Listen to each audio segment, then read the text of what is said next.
नमस्कार, आप सभी का बहुत बहुत स्वागत है आपके मनपसंद कार्यक्रम कृषि दर्शन में। समय के साथ हमने विकास तो किया, लेकिन इस विकास की अंधाधुंध दौड़ में हम प्रकृति से दूर होते गए, जिसका खामियाजा हमने अलग अलग रूपों में भुगता। चाहे वो प्रदूषण का बढ़ना हो या ज़मीन की उत्पादकता का गिरना, जिससे हमारी ज़रूरतें तो पूरी होनी मुश्किल हो ही गईं, साथ ही साथ इसका खामियाजा हमने बहुत सारी बीमारियों के रूप में भी भुगता। इसके अलावा जो गुणवत्ता है उस पर भी इसका बुरा प्रभाव पड़ा। यही कारण है कि वर्तमान समय में मांग की जाने लगी है प्राकृतिक खेती की, जिसमें जैविक जो उपकरण हैं, जो जैविक खाद है, इन सब के प्रयोग पर बल दिया जाने लगा है।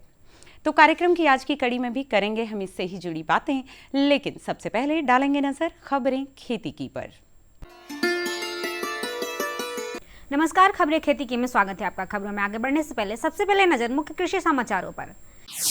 क्लस्टर विकास योजना के तहत किसानों को अनुदान उपलब्ध कराएगी सरकार। मछली पालक अवश्य करें नर्सरी का प्रबंधन। और किसानों के लिए बेहद उपयोगी लेजर लैंड लेवलर मशीन। राज्य में कृषि विभाग के द्वारा क्लस्टर विकास योजना के अंतर्गत किसानों को अनुदान उपलब्ध कराने की योजना पर कार्य किया जा रहा है। पिछले दिनों कृषि उद्यान निदेशक अभिषेक कुमार ने बताया कि किसान अलग अलग फसलों का उत्पादन यदि एक साथ करते हैं तो उन सभी फसलों पर 1 लाख रुपए का अनुदान किसानों को मिलेगा। इससे बड़ी संख्या में खेती होगी तो बाजारों में इनकी उपलब्धता में भी आसानी होगी, जिससे किसानों को उचित मूल्य मिल सकेगा। विशेष जानकारी कृषि विभाग के उद्यान निदेशक श्री अभिषेक कुमार से। क्लस्टर विकास योजना में बहुत सारे हमारे उद्यानिक उत्पाद हैं, जिसमें एक क्लस्टर का निर्माण कर वो इसका उत्पादन कर सकते हैं। इसमें सरकार प्रति एकड़ 1 लाख रुपए अनुदान दे रही है। इसमें जैसे आप अगर नींबू का करना चाहते हैं, आप गेंदा के फूल की खेती करना चाहते हैं, ड्रैगन फ्रूट की खेती करना चाहते हैं, तो सब पे मिनिमम 1 लाख प्रति एकड़ की दर से अनुदान दिया जा रहा है। और क्लस्टर का मर्म यही है कि क्योंकि एक जगह बड़ी संख्या में उत्पादन होगा, बड़ी मात्रा में उत्पादन होगा, तो बाजार की सुविधा भी आसानी से मुहैया कराई जा सकेगी और किसानों को हमारे उचित मूल्य मिल सकेगा। मत्स्य पालक भाई बहनों, यदि आप मछलियों का उत्पादन अच्छे से लेना चाहते हैं तो अपने तालाबों का नर्सरी मैनेजमेंट करना बहुत ज़रूरी है। इससे जब भी आपको जितनी आवश्यकता होगी आपके तालाबों में जीरा की उपलब्धता सुनिश्चित हो पाएगी। इन दिनों आप आसानी से हैचरी से मछली लेकर नर्सरी तालाबों में डाल सकते हैं। विशेष जानकारी दे रहे हैं ICAR पटना के मत्स्य वैज्ञानिक doctor Tarkeshwar Kumar. Nursery rearing जो है बहुत ही इम्पोर्टेंट रखता है अगर अच्छा फिश प्रोडक्शन लेना है तो। इसके लिए सबसे पहले जो आपका कल्चर एरिया है, जितना आप मत्स्य पालन करते हैं उसका 10% जो एरिया होता है उसको नर्सरी तालाब के लिए रखना चाहिए। इससे आपको क्या फ़ायदा होगा कि जब भी जिस सीज़न में आपको अगर मछली के बीज की आवश्यकता होगा तो आपके तालाब पे ही उपलब्ध होगा। किसान भाई बहनों, आप इन दिनों धान के फसलों की खेती में लगे होंगे। अगर आप वैज्ञानिक पद्धति के द्वारा धान के बिचड़े को खेतों में लगाते हैं तो आपको उत्पादन बेहतर प्राप्त होगा। इसके लिए रोपाई से पहले 2-3 चीज़ों पर ध्यान देने की विशेष आवश्यकता है। जैसे कि यदि ऊंची भूमि है तो दीमक की समस्या आ सकती है। ऐसी स्थिति में आप क्लोरोपेरिफॉक्स दवा का छिड़काव करें। अगर आपकी खेतों में दीमक की समस्या ना हो फिर भी आप इस दवा का प्रयोग सावधानी के लिए अवश्य करें। मक्का की उन्नत या अधिक पैदावार लेने के लिए किसानों को उसको सही समय पर बोने, उपयुक्त खाद देने और समय पर पौध संरक्षण उपाय अपनाने की ओर विशेष ध्यान देने के साथ साथ क्षेत्र की उपयुक्तता के अनुसार मक्का की उन्नत किस्मों का चुनाव करना चाहिए। इसके लिए अनुमोदित देसी अथवा संकर किस्मों का प्रयोग किया जा सकता है। अवधि के आधार पर मक्का की किस्मों को 4 प्रकार में बांटा गया है। अति शीघ्र पकने वाली किस्में जैसे जवाहर मक्का 8, शीघ्र पकने वाली किस्में जैसे जवाहर मक्का 12, अमर, आजाद कमल, चंद्रमणि, पूसा अर्ली, हाइब्रिड मक्का 1 आदि। मध्यम अवधि में पकने वाली किस्में जैसे जवाहर मक्का 216, HM10, HM4, प्रताप 5, P3441 आदि। देरी से अवधि में पकने वाली किस्में जैसे गंगा 11, त्रिशूलता, डेक्कन 101, डेक्कन 3 आदि।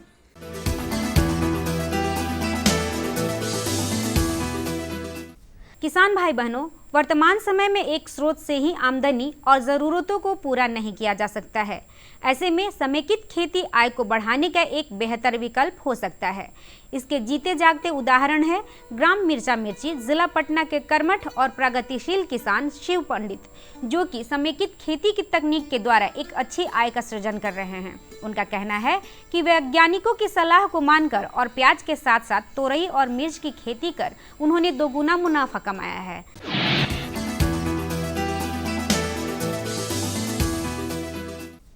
लेजर लैंड लेवलर को लेजर समतल भी कहा जाता है। यह मशीन किसानों के लिए बेहद उपयोगी है, विशेषकर ऐसे किसानों के लिए जिनके खेत पूर्ण रूप से समतल नहीं है, उबड़ खाबड़ हैं। ऐसे खेतों को खेती लायक बनाने का काम इस लेजर लैंड लेवलर मशीन की सहायता से किया जाता है। इस मशीन का काम भूमि को समतल बनाना है ताकि उस भूमि पर खेती करना आसान हो जाए। इससे फसल पर समान रूप से सिंचाई होती है, जिससे पानी की बचत होती है। अब जानते हैं क्या है आज का मंडी भाव। पटना अनाज मंडी में अनाजों के ताज़ा भाव इस प्रकार इन दिनों रहे हैं। लोकल गेहूँ 3,500 रुपये प्रति क्विंटल, MP गेहूँ 4,300 रुपये प्रति क्विंटल, सोनम चावल 5,000 रुपये प्रति क्विंटल और बासमती चावल 10,000 रुपये प्रति क्विंटल। अब समय है मौसम पूर्वानुमान का। मौसम विभाग से प्राप्त जानकारी के अनुसार कल राजधानी पटना का अधिकतम तापमान 36 डिग्री सेल्सियस एवं न्यूनतम तापमान 30 डिग्री सेल्सियस रहने की संभावना है। खबरें खेती की में अभी आपने जाना मौसम के मिजाज के बारे में, लिया आपने जायजा मंडी के भाव का, जाना अपने नवीनतम तकनीकों और उपकरणों के बारे में और साथ ही साथ आपने सुनी अपनी ही एक सफल साथी के सफलता की कहानी। कार्यक्रम में जानकारियों के सिलसिले को हम बढ़ाएंगे आगे, लेकिन फिलहाल समय है एक छोटे से ब्रेक का। प्राकृतिक खेती करने के लिए एक सरल उपाय है कि आपके पास एक गाय होना चाहिए, जिससे आप ना गौमूत्र और गोबर एकत्रित करेंगे और जिसका प्रयोग करके आप प्राकृतिक खेती करेंगे। इसमें क्या होता है कि आप जैसे जो प्रकृति में मौजूद खनिज है, जैसे कि रॉक, फॉस्फेट, जिप्सम, इसका इत्यादि का उपयोग करेंगे। इसमें हम लोग वर्मी कंपोस्ट और जो ग्रीन मैन हरी घास, ये सब का जो उसका उपयोग करके हम लोग ये खेती करते हैं। हर जोखिम से निकल कर फसल आए, सुरक्षित हो जाए। फसल बीमा से हर किसान अब आत्मनिर्भर हो जाए। अब सूखा पड़े या बाढ़ आ जाए, कोई डर नहीं। अब ओले पड़े या कीट पतंगे फसल खा जाए, कोई फिक्र नहीं। अब कैसी भी आपदा हमारी फसल पे आ जाए, क्षति होने पर हमारे दावों का उचित भुगतान मिलता है, क्योंकि हमने लिया है प्रधानमंत्री फसल बीमा। बुआई से फसल कटाई तक हर जोखिम का दावा, न्यूनतम प्रीमियम पर अधिकतम भुगतान का वादा। योजना से हर साल जुड़ रहे हैं 5 करोड़ से ज्यादा किसान। अब आपकी है बारी। नजदीकी कृषि कार्यालय, सहकारी समिति, बैंक शाखा, अधिकृत बीमा कंपनी या जन सेवा केंद्र में स्वेच्छा से करा सकते हैं पंजीकरण। फसल बीमा पोर्टल या फसल बीमा ऐप द्वारा भी किया जा सकता है पंजीकरण। प्रधानमंत्री फसल बीमा योजना, आपकी फसलों का संपूर्ण सुरक्षा कवच। कृषि एवं किसान कल्याण मंत्रालय, भारत सरकार। ब्रेक के बाद एक बार फिर से आप सभी का बहुत बहुत स्वागत है इस कार्यक्रम में। जानकारियों के सिलसिले को बढ़ाते हैं आगे, और जैसा कि कार्यक्रम की शुरुआत में हमने आपसे कहा था, हम आज बात करेंगे प्राकृतिक खेती के बारे में। तो आइए अब इस भेंटवार्ता में अपने विशेषज्ञ से हम जानने का प्रयास करते हैं प्राकृतिक खेती के महत्व, आवश्यकता और इसके लाभ के बारे में। किसान बंधुओं नमस्कार। हम कई दशकों से आधुनिक खेती करते आ रहे हैं। इस खेती में हम भरपूर मात्रा में रसायनों का इस्तेमाल करते हैं, चाहे वो रासायनिक खाद हो, कीटनाशक हो या अन्य प्रकार का रसायन हो। इसका अत्यधिक मात्रा में उपयोग करने का दुष्परिणाम ये हुआ है कि हमारी मिट्टी और हमारा स्वास्थ्य दोनों पर इसका असर पड़ा है। जहाँ हमारी मिट्टी की उपजाऊ शक्ति दिन प्रतिदिन कम हो रही है, वहीं कई प्रकार की जो बीमारियां हैं वो भी उत्पन्न हो रही है। तो किसान बंधुओं, इन सब को काबू करने का एक तरीका और प्रभावी तरीका ये है कि हम प्राकृतिक खेती को अपनाएं। और इसी उद्देश्य से आज हम चर्चा करने जा रहे हैं कि प्राकृतिक खेती क्या होती है, इसके क्या लाभ हैं, और जब हम प्राकृतिक खेती करें तो किस तरह का प्रबंधन करें। हमारी चर्चा को आगे बढ़ाने के लिए आज हमारे साथ हैं बिरसा कृषि विश्वविद्यालय रांची की PhD स्कॉलर पल्लवी भारती। पल्लवी भारती जी, आज के कृषि दर्शन कार्यक्रम में आपका बहुत बहुत स्वागत है। इस सब चूँकि जब हम बात कर रहे हैं प्राकृतिक खेती के बारे में, तो हमारे किसान ज़रूर इसके बारे में जानने चाहेंगे कि प्राकृतिक खेती क्या होती है, और जब वो प्राकृतिक खेती की ओर बढ़ रहे हैं तो उनको किन किन बातों का ध्यान रखना चाहिए। प्राकृतिक खेती वो खेती पद्धति है जिसमें हम लोग रासायनिक उर्वरकों और कीटनाशकों और अन्य बाहरी पदार्थ का उपयोग या तो ना के बराबर करते हैं या तो बहुत कम मात्रा में करते हैं। यह वह खेती है जिसमें हम लोग यूरिया की जगह गोबर का प्रयोग करते हैं। इसमें हम लोग वर्मी कंपोस्ट, हरे पत्तियाँ और आसपास में मौजूद जो भी आपकी वो कंपोस्ट है उसका हम लोग यूज़ करते हैं, उसका हम लोग उपयोग करते हैं। चूँकि हमारे किसान आपसे ये जानना चाहेंगे कि जब वो प्राकृतिक खेती करने जाएं, चाहे वो धान का करें या गेहूं का करें, तो इन रासायनिक खाद के जगह पे वो किन चीज़ों का इस्तेमाल करें, और जैसे उसमें कीटनाशक भी उत्पन्न होगा तो उसका प्रबंधन वो किस तरह कर पाएंगे।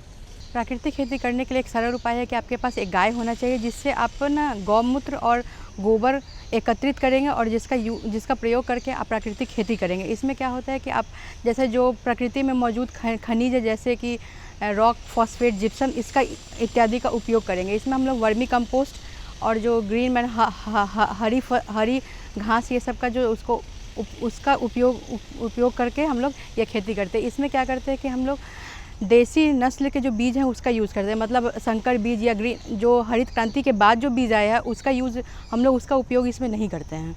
मैम, आपसे एक सवाल ये यहाँ पे मैं पूछना चाह रहा हूँ कि जैसे इसमें हम रासायनिक उर्वरक के जगह पे वर्मी कंपोस्ट का इस्तेमाल करते हैं, तो वर्मी कंपोस्ट बनाने की क्या विधि है, इसको हमें थोड़ा किसानों को विस्तार से बताएं। इसमें आपको गोबर का इस्तेमाल करना है। इसमें बहुत सारे जैसे केचुआ, जैसे उसका केचुआ का बहुत सारा स्पीसीज़ होता है, जैसे एसेनिया फोइटिडा मेनली इसमें हम लोग यूज़ करते हैं, जो सतह पे अपना काम करता है और उससे वर्मी कंपोस्ट को बनाता है। इस वर्मी कंपोस्ट के इसके थ्रू बनाने के लिए 3 से 3.5 मंथ का समय हम लोग का इस्तेमाल किया जाता है, जिसमें हम लोग वर्मी कंपोस्ट बनाएंगे तो इससे क्या होगा कि मतलब रासायनिक खाद का उपयोग हम लोग नहीं करेंगे तो जो भी पृथ्वी मिट्टी है उसका उर्वरकता शक्ति बढ़ेगा, उसमें पोषक तत्व की जो कमी हो रही है जिसके कारण जो उपज में जो कमी आ रही है वो चीज़ दूर होगा और किसान को कम लागत में ज़्यादा आय मिलेगा। इसीलिए हम लोग प्राकृतिक खेती की तरफ मतलब बढ़ रहे हैं और हम लोग को वही अपनाना चाहिए, क्योंकि आज के समय में रासायनिक खाद के कारण प्रदूषण भी बहुत नहीं हो रहा है और धरती की उर्वरकता शक्ति भी खत्म हो रही है, नष्ट हो रही है, और बहुत सारा प्रदूषण जैसे जल का प्रदूषण, वायु का प्रदूषण, मिट्टी का प्रदूषण, और जिसके कारण मनुष्य और अदर जो भी जीव जंतु हैं उसमें भी उनमें भी बहुत सारी बीमारियां और उनके रोग प्रतिरोधक क्षमता भी घट रही है। इसीलिए हम लोग को प्राकृतिक खेती की ओर ही अग्रसर होना चाहिए। जैसा कि मैंने शुरू में कहा कि प्राकृतिक खेती के कई लाभ हैं, तो मैं आपसे चाहूँगा कि वो प्राकृतिक खेती के जब हमारे किसान प्राकृतिक खेती की ओर आगे बढ़ते हैं तो उनको किस प्रकार का लाभ उनको मिलता है। प्राकृतिक खेती अगर आप कर रहे हैं तो प्राकृतिक खेती से जो आपको उत्पाद मिल रहा है वो उत्पाद में क्या होता है कि बहुत सारा जैसे खनिज, बहुत सारा विटामिन वो इनरिच्ड हो जाता है, मतलब उसमें वो चीज़ ज़्यादा मात्रा में आपको मिलेगा और वो खाने में भी स्वादिष्ट होगा। दूसरा है कि जो उससे जो उत्पाद आपको मिल रहा है उसको आप लंबे समय तक सुरक्षित रख सकते हैं। इसका उपयोग करने से इंसान में मतलब मनुष्य में जो भी है उनमें रोग प्रतिरोधक क्षमता बढ़ रही है, उसके कारण उनका रोग उनमें नहीं आएगा। उसके मिट्टी की उर्वरकता शक्ति बढ़ रही है, मिट्टी में जल धारण करने की क्षमता भी बढ़ रही है और प्रदूषण भी कम रहा है। और इसमें किसान को आत्मनिर्भर वो ज़्यादा हो रहा है। ऐसा इसलिए है क्योंकि उनका लागत नहीं लग रहा है, इसीलिए इसको तो जीरो बजट खेती भी हम लोग कहते हैं।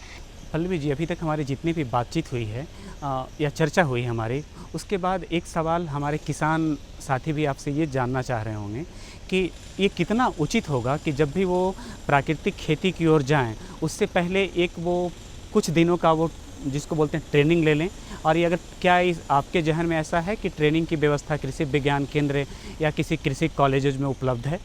कृषि विज्ञान केंद्र में भी और केंद्र सरकार के द्वारा जो कॉलेजेज इस्टेब्लिश किया गया है, जैसे स्टेट यूनिवर्सिटी मतलब राज्य में जो यूनिवर्सिटीज़ है या केंद्र में जो यूनिवर्सिटीज़ है, उसमें भी तो आप जाके उसको कहते हैं कैपेसिटी बिल्डिंग प्रोग्राम। वो बहुत सारे विषयों पर होता है, जिसमें ऑर्गेनिक फार्मिंग जैसे नेचुरल फार्मिंग इस पर भी किया जाता है। तो वहाँ जाके अगर आप करेंगे तो वहाँ से आपको बहुत सारा नॉलेज मतलब ज्ञान मिलेगा, जिसके थ्रू और प्रॉपर आपका मार्गदर्शन होगा। आप हमेशा उनके संपर्क में रहेंगे कि हम ऐसे ऐसे कर रहे हैं तो इसमें और क्या क्या प्रबंधन होना चाहिए। तो उनसे आपको बहुत सारा मदद मिलेगा, बहुत सारा अच्छे नस्ल का बीज भी मिलेगा, जिससे आप करके उत्पादन भी अच्छा कर पाएंगे और टाइम टू टाइम आपका मॉनिटरिंग भी होगा उनके थ्रू।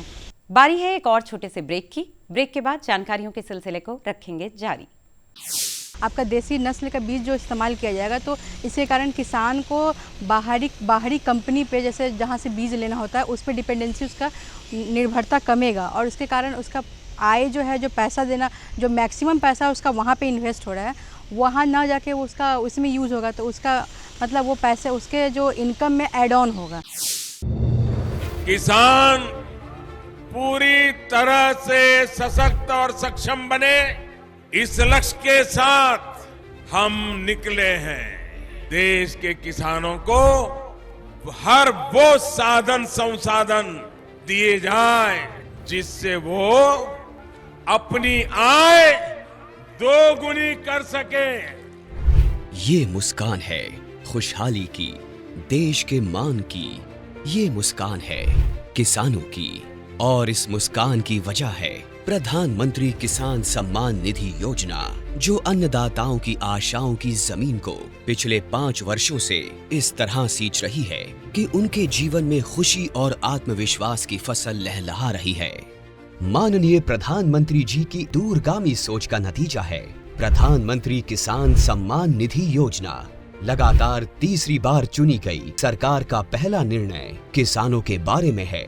माननीय प्रधानमंत्री द्वारा पीएम किसान योजना की 17वीं किस्त की फाइल पर किया गया हस्ताक्षर मेहनतकश अन्नदाताओं के प्रति सरकार की प्रतिबद्धता को दर्शाता है। विश्व की सबसे बड़ी डायरेक्ट बेनिफिट ट्रांसफर योजनाओं में से एक प्रधानमंत्री किसान सम्मान निधि योजना में एक पारदर्शी प्रक्रिया के तहत सभी किसान परिवारों को 2000 रुपए की 3 समान किस्तों के माध्यम से कुल 6000 रुपए दिए जाते हैं। अब तक 16 किस्तों द्वारा 11 करोड़ से अधिक पीएम किसान लाभार्थियों को 3.04 लाख करोड़ रुपए से अधिक की धनराशि डायरेक्टली उनके अकाउंट में ट्रांसफर की जा चुकी है। प्रधानमंत्री किसान सम्मान निधि के तहत सालाना 6000 की किस्तें मिलती हैं। यह हमारे लिए एक वरदान साबित हुई। प्रधानमंत्री किसान योजना पंजीकृत होला परे तापर ठारू आज पर्यंत 32,000 टंका पाइछि। इस योजना से किसानों के साथ समग्र कृषि का जीर्णोद्धार हुआ है। देश के माननीय प्रधानमंत्री श्री नरेंद्र मोदी जी के विजन के तहत इस योजना को किसान केंद्रित डिजिटल बुनियादी ढांचा में तब्दील किया गया है, जिसमें बिना किसी बिचौलिए के किसानों को सीधे किस्तों का भुगतान किया जाता है। केंद्र सरकार के संकल्प को डिजिटल इंडिया से जोड़ते हुए ये योजना मोबाइल ऐप, ई-केवाईसी प्रक्रिया, मोबाइल ऐप से फेस ऑथेंटिकेशन और नो योर स्टेटस मॉड्यूल की सुविधा प्रदान करती है, जिससे किसान इस योजना से जुड़ी कोई भी जानकारी सीधे प्राप्त कर सकते हैं। किसानों के जीवन को और आसान बनाने के लिए एआई चैटबॉट किसान ई मित्र बेहतर कल का एक नया आगाज है। किसान ई मित्र एआई चैटबॉट एक सच्चे दोस्त की भूमिका निभाते हुए योजना से जुड़ी सारी जानकारी चयनित भाषा में मुहैया कराता है। पीएम किसान की 17वीं किस्त के रूप में आज माननीय प्रधानमंत्री द्वारा 9.26 करोड़ से अधिक पात्र किसानों को 20,000 करोड़ रुपए की धनराशि सीधे उनके बैंक खातों में ट्रांसफर की जा चुकी है। केंद्र सरकार की एक और अहम पहल है कृषि सखी, जो ज्ञान और महिला सशक्तिकरण का अद्भुत संगम है। कृषि सखी अभियान द्वारा गांव की महिलाओं को पारंपरिक कृषि प्रथाओं से लेकर नवीन तकनीकों के बारे में प्रशिक्षण दिया जाता है, जो महिला किसानों को आर्थिक व सामाजिक रूप से मजबूत बनाता है। गांव की हर महिला को इस मुहिम से जोड़ने के लिए माननीय प्रधानमंत्री श्री नरेंद्र मोदी जी द्वारा 30,000 से अधिक स्वयं सहायता समूहों का कृषि सखियों के रूप में प्रमाणीकरण किया गया है। कृषि सखी हमारी सहेली जैसी हैं और गांव-गांव में आती हैं, हमको खेती बाड़ी के बारे में बहुत कुछ सिखाती हैं। ऐसे अनूठे प्रयासों से देश का किसान स्वाभिमानी, स्वावलंबी, सशक्त और आत्मविश्वासी बन रहा है। ब्रेक के बाद आप सभी का फिर से एक बार बहुत बहुत स्वागत है। तो चलिए जानकारियों के सिलसिले को जारी रखते हैं। प्राकृतिक खेती में अगर कीटनाशक कोई उत्पन्न हो जाता है या कोई फसल को कोई बीमारी लग जाती है, तब हमारे जो किसान साथी हैं वो क्या करेंगे? इसमें बीमारी लगने का चांसेस वैसे बहुत कम होता है, लेकिन क्योंकि हम इसमें बीज का ही जो नस्ल है या उसका स्पीसीज जो हम लोग अलग बीज इस्तेमाल कर रहे हैं, जो मतलब जो हरित क्रांति के बाद ज़रूरी नहीं है कि जो बीज आ रहा है जो मार्केट में उसी का हम लोग देसी नस्ल के बीज का इस्तेमाल कर रहे हैं, तो इसके कारण वो जो मतलब कीट प्रबंधन ये सब भी नहीं होने का चांसेस है। और दूसरा है कि इसमें अगर हम नेचुरल तरह से करें तो सॉइल एक अपना बफर सिस्टम होता है, उसके पास अपना ही कैपेसिटी होता है कि वो अपने कैपेसिटी से ही वो सब कुछ मॉनिटर कर ले कि उसको कोई दिक्कत ना हो, मतलब जो भी उसमें प्रॉब्लम आ रहा है जैसे कीट का या कुछ का भी, तो उसको वो हैंडल खुद से कर देते, क्योंकि सॉइल एक बफर सिस्टम है, वो खुद से ही एस्टेब्लिश करता है उसका अपना। जैसे आप कहते हैं कि रोग प्रतिरोधक क्षमता इंसान में होता है, वैसे ही मिट्टी का भी अपना प्रतिरोधक क्षमता है। वो जो भी अन्य जैसे मतलब एक्सटर्नल चीज़, बाहरी चीज़ कोई भी आता है, चाहे वो कीट के फॉर्म में हो या रोग के फॉर्म में हो, जो भी है उसमें तो वो उसको अपने आप ही उसको हैंडल करता है, मैनेज करता है उसको, तो इसीलिए वो उसका आपको उतना ज़रूरत आएगा नहीं। और इसमें जो होता है कि आपका देसी नस्ल का बीज जो इस्तेमाल किया जाएगा, तो इसके कारण किसान को बाहरी कंपनी पे जैसे जहाँ से बीज लेना होता है उस पर डिपेंडेंसी, उसका निर्भरता कमेगा, और उसके कारण उसका आय जो है, जो पैसा देना, जो मैक्सिमम पैसा उसका वहाँ पे इन्वेस्ट हो रहा है, वहाँ ना जाके वो उसका उसमें यूज़ होगा, तो उसका मतलब वो पैसे उसके जो इनकम में ऐड ऑन होगा, मतलब वो इनकम उसका बढ़ेगा, तो ये किसान के लिए अच्छी बात है। पल्लवी जी, ये आप बहुत अच्छी बात बताएं कि चूँकि हमारे किसानों का जब वो रासायनिक खाद पे आधारित जो खेती कर रहे हैं तो बहुत सारा उनकी लागत बढ़ जा रही है, लेकिन जब वो प्राकृतिक खेती की ओर आते हैं तो उनका लागत कमता है, इससे उनकी आमदनी बढ़ती है। लेकिन आगे उनके जहन में एक सवाल ये उठ रहा होगा कि चूँकि वो बहुत दिनों से रासायनिक खेती कर रहे हैं, तो जब वो प्राकृतिक खेती की ओर बढ़ेंगे तो क्या उत्पादन पे इसका असर पड़ता है, उत्पादन कम होता है या इस पे उत्पादन पे कोई असर नहीं पड़ेगा? होता है कि किसी फसल में उत्पादन में अंतर आता है, किसी फसल में, ये सारे में ज़रूरी नहीं है, लेकिन वो भी पहले साल में। लेकिन अगर इसको हम कंटिन्यू करें तो मतलब लगातार करते रहें तो 3 साल में उत्पादन हमारा पिछले जो भी फसल का उत्पादन है उसके उत्पादन के पास ही पहुंच जाता है। लेकिन उसके लिए आपको ये है कि आपका प्रॉपर मार्गदर्शन होना चाहिए अनुभवी लोग के साथ। आपको सालों भर खेत में मेहनत, शुरू के दिनों में तो आपको खेत में मेहनत करना पड़ेगा, शुरू में थोड़ा ज़्यादा मेहनत लगता है, उसके बाद सालों भर आपके पास मज़दूर की मतलब अवेलेबिलिटी रहनी चाहिए, मज़दूर आपके पास होना चाहिए, तो जिसके कारण मतलब जहाँ भी आप स्थानीय गांव या जहाँ भी रह रहे हैं तो वहाँ पे आपका सेल्फ एम्प्लॉयमेंट वहाँ जनरेट हो सकता है, क्योंकि इसमें आपको साल भर मज़दूर को इंगेज रखना है, प्रॉपर मैनेज करना है उस भूमि को। और अगर आप एक क्रॉप को देखें, एक फसल को देखें, तो एक फसल को दिमाग में नहीं रखना, आप ये देखिए कि आपका पूरा जितना हम क्रॉप ग्रो कर रहे हैं, पूरा फसल जितना हम एक पूरे साल में ग्रो कर रहे हैं, उसमें मेरा टोटल इनकम क्या आ रहा है। अगर टोटल इनकम आप देखिएगा तो आपका देखिएगा कि टोटल इनकम आपका जो है वो बढ़ रहा है। अगर सिर्फ एक क्रॉप को फोकस कीजिएगा तो हो सकता है उस पर्टिकुलर क्रॉप में, मतलब उस क्रॉप में आपका उत्पादन हो सकता है कम हो, लेकिन उसी समय आपका दूसरा क्रॉप अगर लगाएं जो फसल, उसमें आपका उत्पादन ज़्यादा होगा। तो एज अ होल आप देखिएगा, मैंने पूरे को मिला के देखिएगा तो आपका उत्पादन बढ़ेगा ही, अगर आप प्राकृतिक खेती कर रहे हैं तो।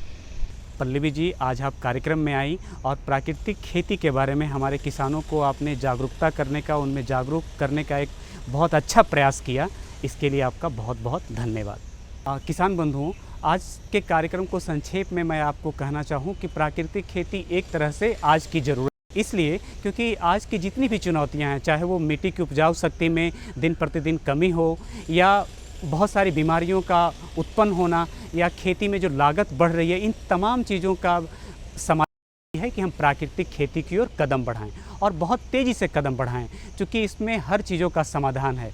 तो मैं आपसे यही कहूँगा कि आप प्राकृतिक खेती को अपनाइए और मिट्टी को भी स्वस्थ रखने में अपने आगे की पीढ़ी को एक अच्छा मिट्टी देकर जाएं। आज के कार्यक्रम का यही उद्देश्य है।